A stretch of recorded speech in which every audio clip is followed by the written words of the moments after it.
What if ikaw lang ang mag-isang senador sa Pilipinas? Day 1, nag-wake up ka, ikaw na lang ang senador sa Pilipinas. 23 silya, 22 bakante, isa lang ang okupado, ikaw. Quorum sa sarili mo. Nag-roll call ka, sabi mo present, tapos sumagot ka rin present. Tapos buong araw, nag-vape ka sa loob ng plenary. Walang pumipigil, iconic. Day 2, una mong ginawa, pinaalaw ang vape sa loob ng Senado. Resolution number 1, pang-isip daw. Nilagdaan mo ng nag-iisa, ratified, tapos nilatag mo ang lahat ng bills mo sa isang araw. Abolish RFID, libre ang Jollibee Tuesdays, may holiday tuwing pinanganak ka. Walang nag-object, walang debate. Ikaw lang ang debate? Day 3, press con reporter. Sir, ano position ng minority bloc? Sabi mo, wala, ako rin yun. Tumawa siya, hindi joke. Tapos may security guard nag-try mag-vape din sa hallway. Sabi mo, open-minded ka ba? Naging chief of staff mo. Boom! Downline na siya.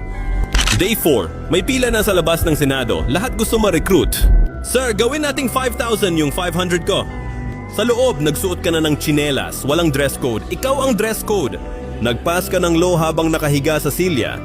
Title, an act recognizing comfort as a right. Voting 1-0, approved. Day 5. Pumunta ka sa Malacanang. Wala kang appointment. Sabi ng guards, Sir, may meeting po ang Pangulo. Sabi mo, sino bumoto sa kanya? Ako lang nakaupo sa Senate. Pinapasok ka, hinatak mo yung president sa coffee meeting. Whiteboard, bilog, arrow, power. Day 6, may lumapit. Si Rizal pala, tapos sabi, kung ikaw lang ang boses ng bayan, sino ang nakikinig sa sarili mong katahimikan?